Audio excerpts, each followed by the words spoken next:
ऐसे बोला करो, हसन आप कर रहे हो रिकॉर्डिंग ऐसे। जी उस्ताद। फैसल को भी ऐसे बोलता है, इतना लंबा है फैसल, उसको बोलता है तू, और जबकि क्लास का सबसे छोटा बंदा है ये। उस्ताद हाइट मेरी छोटी है उस्ताद। तो उसका भी ख्याल होना चाहिए ना। जी जी उस्ताद। आप सोचो क्लास वगैरह में तो ऐसे ही बोलिए, कम से कम जी तुम कह सकते हो, आप नहीं तो जी जी कमरे उस्ताद। में बोला करो तुम। जी तो चलते हैं ना, शुरू करते हैं क्लास हम लोग अपनी। और जैसे मैंने पिछली बार बताया था कि प्रेसिडेंट का इलेक्शन जनरल इलेक्शन से मुख्तलिफ होता है। उसमें यह जनरल इलेक्शन में यह होता है कि हम लोग एमएलए और एमपी को चुनते हैं, ठीक है। लेकिन प्रेसिडेंशियल इलेक्शन में यह होता है कि एमपी और एमएलए प्रेसिडेंट को चुनते हैं। समझना की बात। जनरल इलेक्शन में जनता क्या बोलते हैं, विधायक और सांसदों को चुनती है। जो पार्लियामेंट के मेंबर होते हैं उनको हिंदी में सांसद कहते हैं, ठीक है। और जो ये होते हैं एमएलए, उनको विधायक, ठीक है, मेंबर ऑफ लेजिस्लेटिव असेंबली और मेंबर ऑफ पार्लियामेंट। तो हम लोग इनको चुनते हैं। और प्रेसिडेंट का जब इलेक्शन आता है तो ये लोग जिनको हमने चुना था, ये लोग चुनते हैं प्रेसिडेंट ऑफ इंडिया को। तो यानी ये जो लोग चुनते हैं ये हमारी तरफ से भी और अपनी तरफ से भी सब मिलकर के प्रेसिडेंट को चुनते हैं। तो हमने बताया था कि जो हमारा जो इलेक्शन होता है वो होता है, यानी जो जनरल इलेक्शन होता है वो होता है first past the post system की बुनियाद पर। First past the post system का मतलब ये होता है कि जितने भी कैंडिडेट्स हैं उन कैंडिडेट्स में जो कैंडिडेट बाकी कैंडिडेट्स के मुकाबले में एक वोट भी अगर ज्यादा लेकर के आ जाता है, कोई एक भी कैंडिडेट जो बाकी कैंडिडेट्स के मुकाबले में एक वोट से भी आगे निकल जाता है, then he will be declared as winner. वो क्या हो जाता है, जीत जाता है ना। एक वोट से भी आगे निकल गया। मान लीजिए 5 कैंडिडेट एक कॉन्स्टिट्यूंसी से खड़े हुए थे, जहां पर क्या बोलते हैं, एक कैंडिडेट को 100 वोट आए, एक को 99, एक को 98, एक को 97, एक को 96 वोट आए हैं। ओके, हसन कुछ कह रहे हैं। सर आपकी आईडी भेज दिए ना। अरे ये एकदम आदमी नींद में रहता है क्या। पिछली क्लास कैसे ज्वाइन किया था, सेम वही तरीका तो है।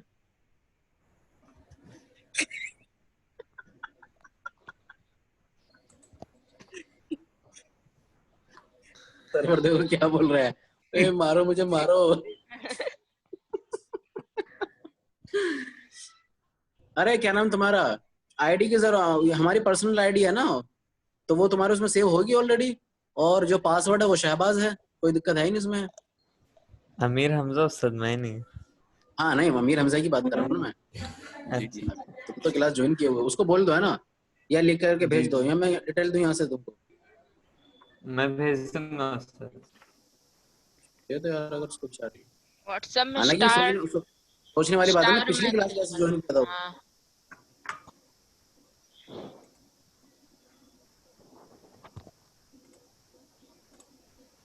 भेज दिया सर।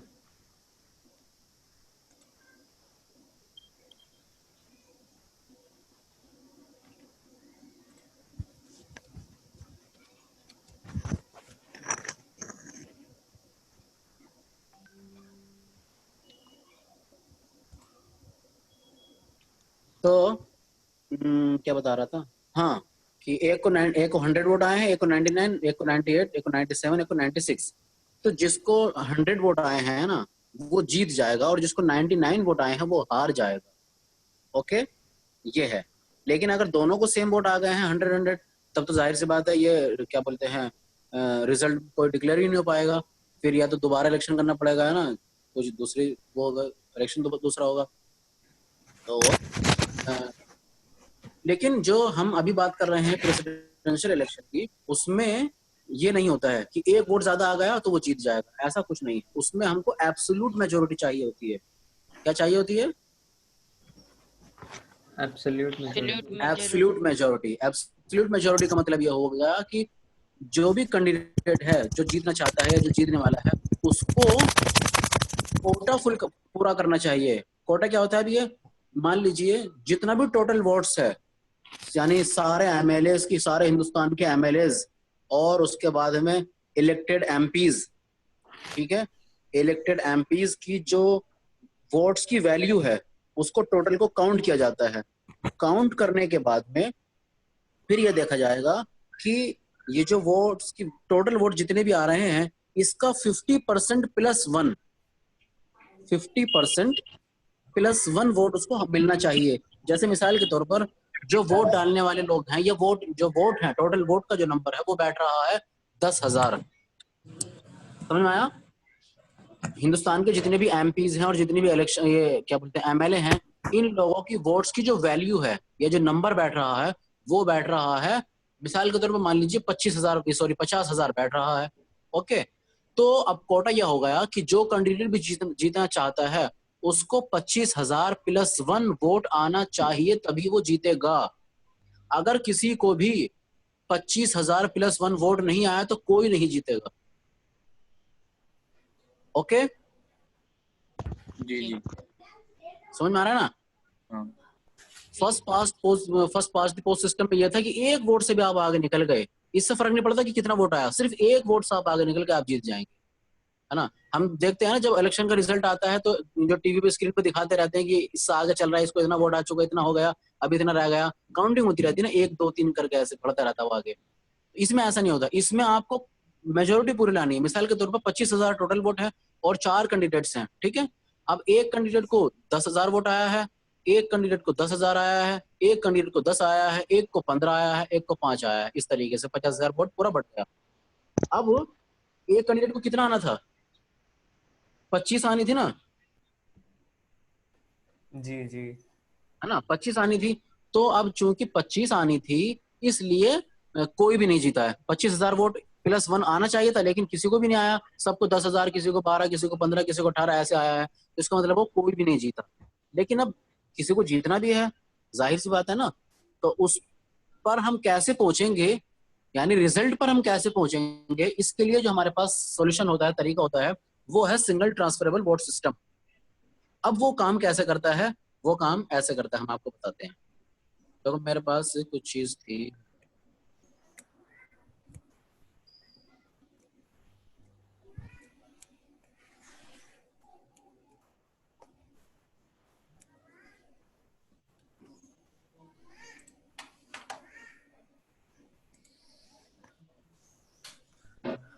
अच्छा देखिए, तो अब हम उससे थोड़ा सा पहले आते हैं, पहले ही आते हैं कि अब मान लीजिए इलेक्शन हो रहे हैं और हमारे पास 3 कैंडिडेट हैं या 4 कैंडिडेट्स मान लेते हैं, ठीक है?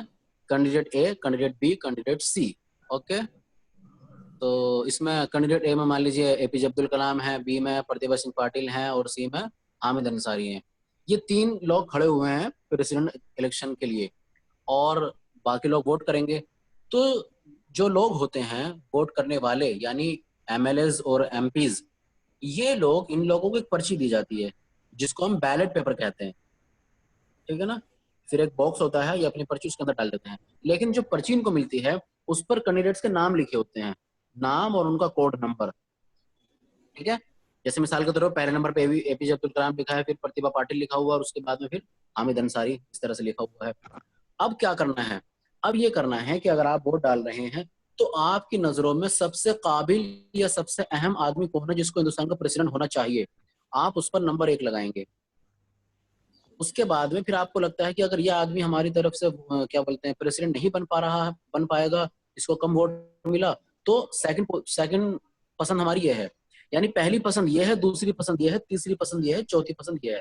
जैसे हम लोग अपनी चीजों में तय करते हैं ना कि मैं सबसे पहले ये चीज खरीदने की कोशिश करूंगा, अगर ये नहीं मिल पाती है बहुत तलाश बिसार के बाद में तो मैं ये चीज ले लूंगा, अगर ये चीज भी नहीं मिल पाई तो फिर मैं ये ले लूंगा, अगर ये भी नहीं मिल पाई तो मैं इससे काम चलाऊंगा, होता है ना ऐसे?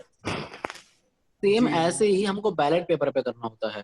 बैलेट पेपर भी ये करना है कि जिस कैंडिडेट को आप जिताना चाह रहे हैं उसके आगे 1 लगाइए, यानी फर्स्ट प्रेफरेंस, फिर सेकंड, फिर थर्ड, इस तरह से कीजिए।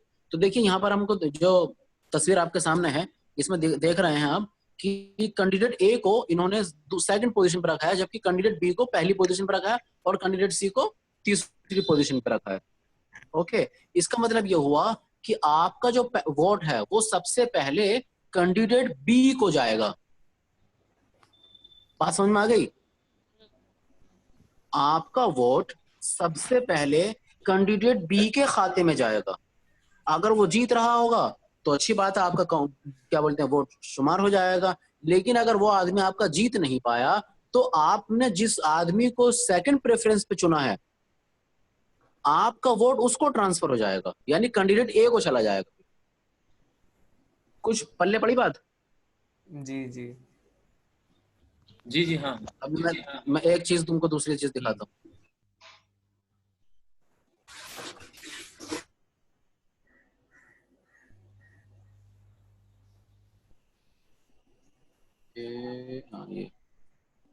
ये देखिए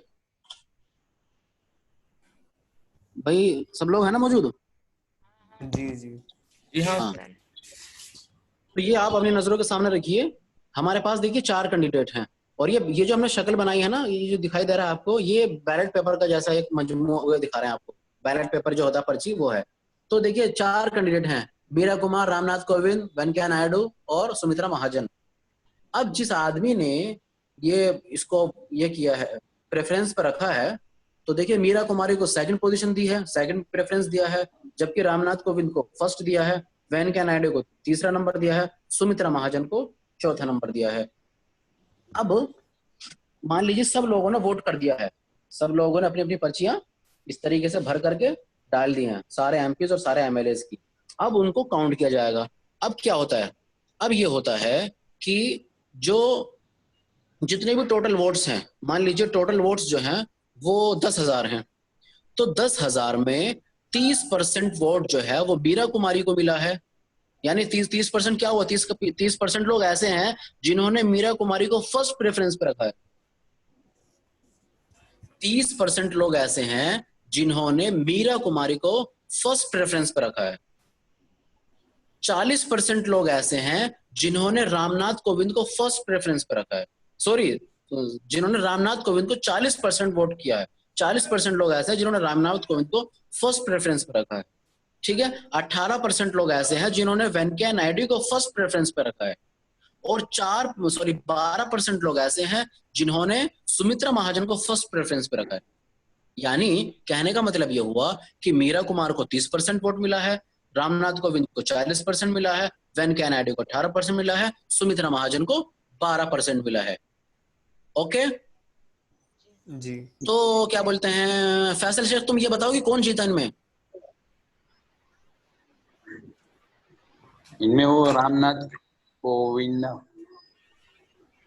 जीत गए फर्स्ट प्रेफरेंस पे, यानी उनको सब लोग ने वोट करके रखा है। नहीं, मैं अरे इतना तफसील नहीं बताओ, सिर्फ ये बताओ कि हु वॉन, जीता कौन है?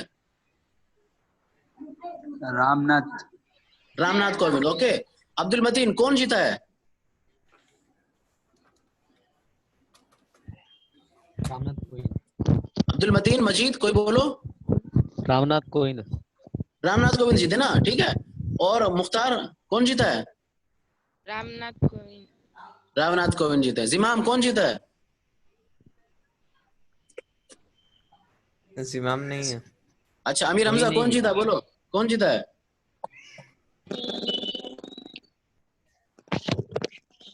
सर जिसका परसेंट सबसे ज्यादा है वही जीतेगा ना। रामनाथ कोविंद। तेरी क्या बात बोले भाई साहब। ठीक है, ठीक है। हसन कौन जीता? कोई नहीं जीता। कोई नहीं जीता सर। कोई भी नहीं जीता। अरे यही तो बता रहे हैं।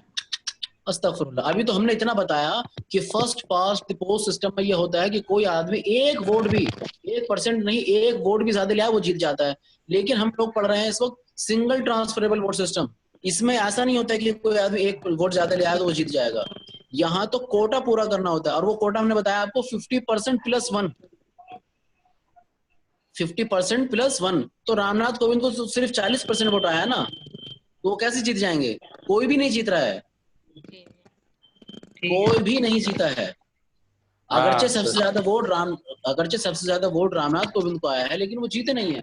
जीतने कब जीते वो? जब उनको 50% + 1 वोट आ जाता। 50% से ज्यादा वोट उनको आते या 50%, तब तो मान सकते थे कि वो जीत गए। लेकिन अभी तो कोई नहीं जीत रहा है। अब देखो हम रिजल्ट पे कैसे पहुंचेंगे। अब जाहिर सी बात, तो कोई नहीं जीता तो ऐसा तो है नहीं कि दोबारा से सब एमपी और एमएलए को बोलेंगे कि आप लोग जो है दोबारा से वोट कीजिए भाई, है ना, ऐसा तो होगा नहीं। अब क्या होगा, तो अब ये देखेंगे कि इस रेस के अंदर जो आदमी सबसे निचले दर्जे पर है, यानी जिसका कोई चांस नहीं बन रहा है जीतने का, उसको क्या कर देंगे, रेस से बाहर कर देंगे। यहाँ पर देखिए आप, चौथे नंबर पर कौन है, सबसे कम वोट किसको आया है, सुमित्रा महाजन को आया है। कितना आया उनको, 12% आया है। अब हम ऐसा करेंगे कि ये 12% वोट उनका ले लेंगे, ओके। लेने के बाद में हम उनको, सुमित्रा महाजन को रेस से बाहर कर देंगे। सुन रहे हो, बहुत ये अहम चीज है, इसको समझना जरूरी है। जी जी। हाँ सर। सुमित्रा महाजन को हम लोग रेस से बाहर कर देंगे और इनका जो 12% ये वोट है, अब हम ऐसे ये देखेंगे कि इन 12% लोगों ने, जिन्होंने सुमित्रा महाजन को फर्स्ट प्रेफरेंस दिया था, इन लोगों ने सेकंड प्रेफरेंस किस किस को दिया है। जी जी। बात समझ रहे हो हाँ जी सर्वर समीद? जी जी। हाँ जी। हाँ, तो अब हम ये देखेंगे कि सेकंड प्रेफरेंस किन लोगों को जा रहा है। अब इन लोगों की जब पर्चियां खुल जाएंगी तो उसमें मालूम होगा कि इन 12% में 6% लोग ऐसे हैं जिन्होंने अपना सेकंड प्रेफरेंस रामनाथ कोविंद को दिया था, 6% ऐसे हैं। और 4% ऐसे हैं जिन्होंने मीरा कुमार को फर्स्ट प्रेफरेंस दी, सॉरी सेकंड प्रेफरेंस दे रखा है। कितना हो गया, 10, 2 बचा है ना। 2% ऐसे हैं जिन्होंने वेंकैया नायडू को सेकंड प्रेफरेंस दे रखा है। आगे बात समझ में? जी जी जी। हाँ, तो अब क्या होगा, अब जो 40% है रामनाथ कोविंद का, उनको कितने लोग हैं जिन्होंने, 6% लोग हैं जिन्होंने सेकंड प्रेफरेंस दे रखा है, ठीक है जी। तो इनका रामनाथ कोविंद का कितना वोट हो गया, अब 46 हो जाएगा। 4% लोग ऐसे हैं जिन्होंने सेकंड प्रेफरेंस जो है मीरा कुमार को दे रखा था, तो उनका कितना हो जाएगा, 34, ठीक है। 2% ऐसे हैं जिन्होंने इनको ये क्या बोलते, वेंकैया नायडू को 2% वोट सेकंड प्रेफरेंस दिया था, तो इनका हो जाएगा 20। तो अब ये हुआ कि जो रिजल्ट हमारे सामने है वो अब ऐसे नहीं है 30, 40, 18, 12, अब वो क्या हो जाएगा, अब वो है 34, 46 और 20। वेरी गुड, ठीक है। तो मीरा कुमार को वोट आया है 34%, रामनाथ कोविंद को आया है 46% और वेंकैया नायडू को आया है 20%। लेकिन अभी भी कोटा पूरा नहीं हो रहा है, अभी भी कोई नहीं जीता है क्योंकि उनको 50% +1 नहीं गया है। अब हम ये करेंगे कि जो थर्ड प्रेफरेंस अभी जो सबसे लास्ट है, लिस्ट में है, वो कौन है, वेंकैया नायडू है, यानी वो रेस से बाहर है, उनका कोई मतलब नहीं बन रहा है जीतने का, तो उनको भी क्या कर देंगे, रेस से बाहर कर दिया जाएगा। और अब इन 18% लोगों का देखा जाएगा कि इन लोगों ने सेकंड प्रेफरेंस किसको दिया था, ओके। अब मालूम होगा कि इन 18% में क्या बोलते हैं, 10% लोग ऐसे हैं जिन्होंने रामनाथ कोविंद को सेकंड प्रेफरेंस दे रखा है, तो इन लोगों का 10% वोट किसको चला जाएगा, रामनाथ कोविंद को। उसके बाद में इनमें 4% ऐसे हैं जिन्होंने मीरा कुमार को अपना सेकंड प्रेफरेंस दे रखा है, तो वो चला जाएगा मीरा कुमार को, ठीक है। और इनके पास अब कितना वोट रह जाएगा टोटल, इनके पास अपना बचेगा 4% वोट सिर्फ। अब ये देखो, जो रामनाथ कोविंद है उनका पहले से कितना था, 46, वो 10% और मिल गया इधर से, तो वो कितना होगा, उनका 56% हो गया। और जो मीरा कुमार थी उनका 34 था, उनका हो जाएगा 38, तो वो तभी बाहर है। अब यहाँ पर आकर के जो रामनाथ कोविंद को 56% वोट आ गया ना, यहाँ पर ये विनर डिक्लेयर हो जाएंगे क्योंकि इनका कोटा पूरा हो चुका, 50% प्लस वोट इनको अब आ चुका है यहाँ पर। आगे बात समझ में? Sir 1 minute. हाँ सर, यहाँ पर जो 2% यहाँ पर इजाफा हुआ था, उनका सेकंड, हाँ जो है सो सेकंड वोट इनको ही है ना उस्ताद, तो इनका थर्ड वोट देखेंगे। समझा नहीं मैं क्या?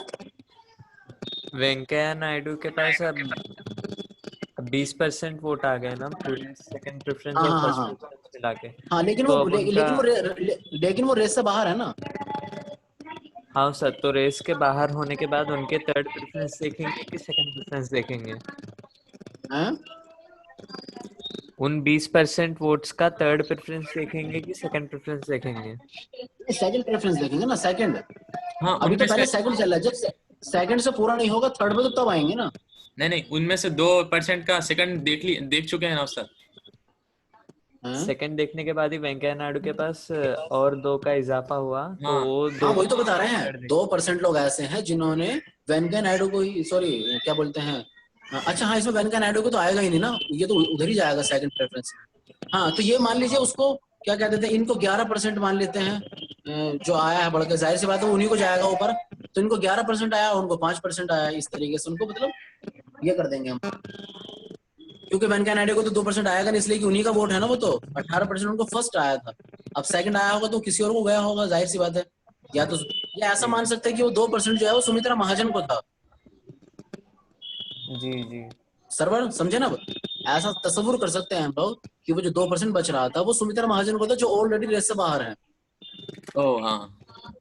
ठीक है ना, जो ऑलरेडी रेस से बाहर, इसलिए वो 2% क्या हो जाएगा, वो डल हो जाएगा, वो मतलब है कि वेस्ट है, जाया है, हाँ उसकी सही। कोई वैल्यू नहीं है अब। जी। तो अब हम देखेंगे यहाँ पर कि ये जो है रामनाथ कोविंद, इनको मिल गया 56% और मीरा कुमार को 34%, यानी 2 लोग रेस में आगे बचे थे। अब इस तरीके से क्या बोलते हैं, ये इलेक्शन जो है यहाँ पर ये होगा, समाप्त होगा। आई ना बात समझ में? तो रामनाथ कोविंद विनर हो जाएंगे। जी। तो ये होता है सिंगल ट्रांसफरेबल वोट सिस्टम। तो देखा ना इसमें आपका वोट किस तरीके से ट्रांसफर हो रहा है ना। ये तो चलो हमने ज्यादा परसेंटेज का आपको बताया है, पहले में उनको 40 आ गया, किसी को 30 आ गया, लेकिन ऐसा भी होता है कि 10% वोट आया है, इनको 5% आया, इनको 8% आया, इनको 15% आया है ना। तब फिर सेकंड पर खोलना पड़ता है, सेकंड प्रेफरेंस देखना पड़ता है, तब भी कोटा नहीं जाता सबका मिला करके, तो फिर थर्ड प्रेफरेंस देखना पड़ता है ना, तो फिर चौथा देखना पड़ता है, यानी किसी तरीके से वो जरूर उसको जीत की तरफ लेकर के जाते हैं, समझे? जी।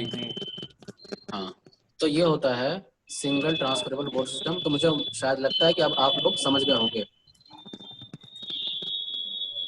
जी और शायद मेरे ख्याल में इस क्लास की रिकॉर्डिंग हुई है, और इसके बाद भी अगर कुछ जानना हो समझना हो तो रिकॉर्डिंग वगैरह आप सुनिएगा।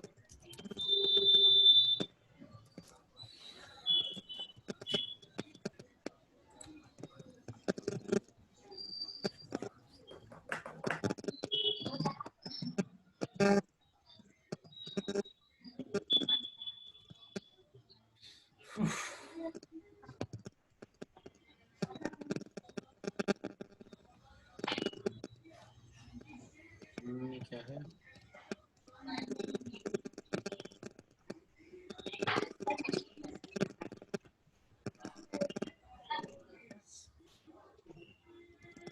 ये, तो हमने पढ़ लिया था ना। जी शायद। ये जो कोटा वही है ना जिसके बारे में मैं बता रहा था अभी आपको।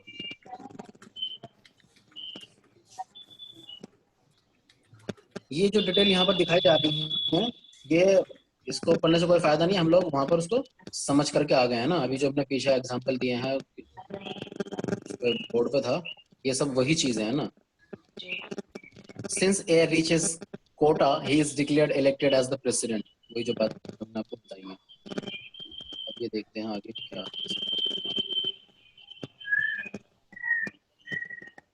हाँ, प्रेसिडेंट टेन्यूर एंड रिमूवल। तो प्रेसिडेंट इलेक्ट कैसे होता है ये समझ में आ गया। अब उनकी मुद्दत क्या है और उनको अगर कभी हटाना पड़े तो रिमूव कैसे करेंगे, क्या होगा।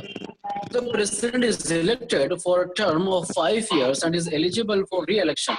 Though a convention has developed that no president seeks election for the third term.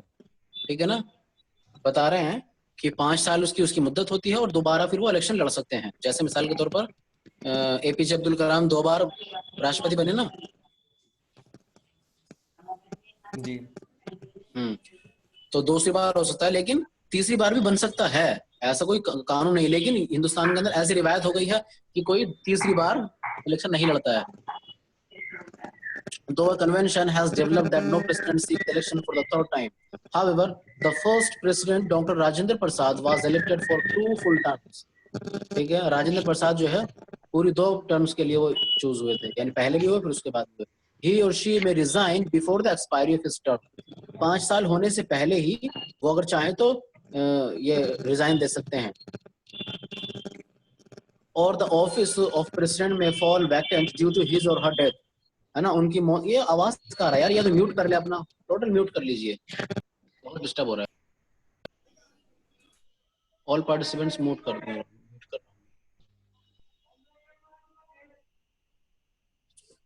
चलिए। However, the first his term of office commences from the date he takes the oath of the office. जिस दिन वो शपथ लेते हैं उसी दिन से उनकी ये क्या बोलते हैं मीकात शुरू हो जाती है, मीकात। प्रिविलेज एंड इम्यूनिटीज, उसको उनके प्रिविलेजेस क्या है, क्या क्या चीजें उनको मिलती है ना, क्या क्या उनके ये सब प्रेसिडेंट होने के साथ उनके साथ आ जाती हैं। The president of India enjoys certain privileges and immunities which include the followings. Number 1, the president is not answerable to any court of law for the exercise of his functions. पहली बात तो यह है कि हिंदुस्तान का सदर यानी सदर जमहूरिया किसी भी अदालत के सामने, ठीक है, कानून के कोर्ट के सामने अपने कामों के लिए जवाबदेह नहीं होता। आगे बात समझे, यानी जो काम उनको दिए गए हैं, ये क्या बोलते हैं, जो सुप्रीम कोर्ट है या लॉ है हमारा, वो उनसे सवाल जवाब नहीं करेगा, वो सबसे ऊंची पोस्ट पर होते हैं। लेकिन प्राइम मिनिस्टर से कर सकते हैं, है ना, प्राइम मिनिस्टर फंस जाते हैं। तो the president can neither be arrested nor any criminal proceedings B instituted against him in any court of law during his tenure. President जो होता है उसको ना तो अरेस्ट किया जा सकता है और ना ही उसके खिलाफ कोई कानूनी चाराजोई की जा सकती है जबकि वो प्रेसिडेंट हो हिंदुस्तान का। मान लीजिए एक हिंदुस्तान का प्रेसिडेंट है जिसके बारे में मालूम हो जाता है कि इनके खिलाफ कोई कानूनी तौर पर कोई जुर्म आयद होता है इनके ऊपर, लेकिन उनको अरेस्ट नहीं किया जा सकता और ना ही उनके खिलाफ कानूनी चाराजोई की जा सकती है, यानी कानूनी लड़ाई लड़ी जा सकती है। ये सब कब होगा, जब वो प्रेसिडेंटशिप से हट जाएंगे, यानी उसके बाद में, उनकी मुद्दत के बाद में। लेकिन प्रेसिडेंट रहते हुए उनकी इतनी इज्जत और इतना एहतराम है कि वो कानून की नजरों से क्या होंगे, ऊपर रहेंगे। 3, the president can not be asked to be present in any court of law during his tenure, है ना, और प्रेसिडेंट रहते हुए वो किसी भी अदालत में हाजिर होने के लिए उनसे नहीं कहा जा सकता। Number 4, a prior notice of 2 months time is to be served before instituting a civil case against him, ठीक है। अलबत्ता जो सिविल केस अगर कोई होगा उनके खिलाफ तो उसकी चाराजोई हो सकती है, लेकिन उसमें भी 2 महीने का पहला उनको नोटिस मिलना चाहिए। ओके, ये एक इस तरह का कानून है। आमतौर से ऐसा होता है कि जो प्रेसिडेंट ऑफ इंडिया होता है उसके खिलाफ इस तरह के कोई जराइम वगैरह नहीं होते हैं, बहुत ही साफ शफाफ शख्सियत के लोग होते हैं ये, लेकिन बहरहाल इस तरह की चीजें हैं। उसके बाद देखिए, removal of the president. The president can only be removed from office through a process called impeachment. देखो एक लफ्ज होता है impeachment, IMPEACHMEAMENT, impeachment। impeachment एक खास वर्ड है जो प्रेसिडेंट ऑफ इंडिया को उनके ऑफिस से निकालने के लिए, उनको उनकी पोस्ट से हटाने के लिए इस्तेमाल किया जाता है। एक लफ्ज होता है रिमूवल, है ना, रिमूवल यानी किसी को हटा देना उस जगह से, पोस्ट से, उसकी जगह किसी और को ला बिठाना। और दूसरा ही है, ये है क्या बोलते हैं, बारिश हो रही है मतीन के यहाँ, कट गए क्या, लाइन पे नहीं है जी। चलिए, तो हाँ, तो ये जो प्रेसिडेंट ऑफ इंडिया को हटाने का जो तरीका है, प्रोसेस है पूरा, वो क्या कहलाता है, इम्पीचमेंट, है ना। इम्पीचमेंट का तरीका क्या है, देखिए, the constitution law lays down a detailed procedure for the impeachment of the president. President को हटाने के लिए संविधान के अंदर बाकायदा डिटेल मौजूद है। he can only be impeached for violation of the constitution। वो सिर्फ कॉन्स्टिट्यूशन के वायलेशन के बाद ही उनको हटाया जा सकता है। यानी एक प्रेसिडेंट ऑफ इंडिया जिसका काम संविधान की रक्षा करना था और उसको उसकी हिफाजत करना था, लेकिन अगर वही आदमी संविधान को क्या कहते हैं वायलेट करने लगा, उसके कानून को तोड़ दे, तो फिर उनके खिलाफ इम्पीचमेंट शुरू किया जा सकता है, यानी उनको हटाने के लिए प्रक्रिया शुरू की जा सकती है। The following procedure is intentionally kept very difficult so that no president should be removed on flimsy ground, है ना। इसके जो ये प्रोसीजर जो है, ये प्रोसीजर इतना सख्त है कि इसको सख्त इसलिए बनाया गया ताकि किसी भी फिल्म से यानी कोई ड्रामाई अंदाज में किसी भी प्रेसिडेंट को हटाया ना जा सके, किसी भी प्रेसिडेंट के खिलाफ इस तरह की कोई कानूनी कार्रवाई करना आसान ना हो किसी के लिए, यानी हंसी मजाक में कोई समझा करते ऐसा, ये करना इतना सहल ना हो किसी के लिए। अच्छा, अब देखिए, हाँ, the resolution to impeach the president can be moved in either house of parliament. ठीक है, अगर लोगों को महसूस होता है कि प्रेसिडेंट को हटाना चाहिए तो ये बात जो है पार्लियामेंट के किसी भी हाउस में, लोकसभा या राज्यसभा कहीं भी पेश की जा सकती है। Such a resolution can be moved only after a notice has been given by at least 1 month, 1/4 of the total number of members of the house. ठीक है, such a resolution can be moved only after notice has been given by at least 1/4 of the total number of members of the house. जिस house के अंदर भी ये resolution लाया जाएगा, ये तभी लाया जा सकता है जबकि उस हाउस की 1/4 आबादी, 1/4 लोगों ने मिलकर के ये नोटिस दे दिया हो कि हम लोग प्रेसिडेंट ऑफ इंडिया के खिलाफ इम्पीचमेंट लाना चाहते हैं और इसके लिए सारे लोग तैयार हैं। ठीक है, मिसाल के तौर पर 100 लोग, 100 मेंबर हैं, 100 मेंबर का 1/4 कितना हो गया? 25 ना? 25। हाँ, 25 हो गया। तो पार्लियामेंट या जिस हाउस के अंदर वो बात पेश की जा रही है उस हाउस के 1/4 लोग, 1/4 मतलब 25, यानी अगर मान लीजिए 100 दें कि हमको मालूम हुआ है कि प्रेसिडेंट ऑफ इंडिया ने जो है फला काम गलत किया है या कॉन्स्टिट्यूशन का जो है मजाक उड़ाया है, उसको उनके खिलाफ कार्रवाई होनी चाहिए, तो ये बात कम से कम 25 लोग कहने चाहिए। 25 मतलब 1/4 कहने चाहिए। अब अगर मान लीजिए 200 लोग होंगे तो 50 हो जाएंगे, 400 होंगे तो 100 हो जाएंगे, है ना। लेकिन ये जो तादाद बताई है 1/4, ये सिर्फ रेजोल्यूशन पार्लियामेंट में पेश करने के लिए है, इम्पीचमेंट के लिए नहीं। इम्पीचमेंट के लिए तो और ज्यादा चाहिए, यानी उनको हटाने के लिए तो और ज्यादा लोगों की भी मर्जी चाहिए, वोट चाहिए। लेकिन सिर्फ आप रेजोल्यूशन लेकर के आना चाहते तो उसके लिए आपके पास कम से कम यानी 1/4 लोग ऐसे होने चाहिए जो इस बात को महसूस करें कि हाँ प्रेसिडेंट ऑफ इंडिया को हटना चाहिए, तब तो बात रखी जा सकती है। और अगर आपके पास इतने लोग नहीं है तो फिर आपके पास कितने ही सबूत मौजूद हो प्रेसिडेंट ऑफ इंडिया के खिलाफ, आप कोई ऐसी बात जो है पार्लियामेंट में पेश नहीं कर सकते हैं। तो मेरे ख्याल में भी टाइम जा रहा है ना, कितनी बार क्लास लगती खत्म होती है? ठीक है, इसके बारे में और मजीद हम नेक्स्ट क्लास में पढ़ेंगे जी। देखो अमीर हमजा आधा लेट है और उसको टाइम की कितनी फिक्र रहती है बेचारे को, बता रहा है सर 1 मिनट लेट हो गया है।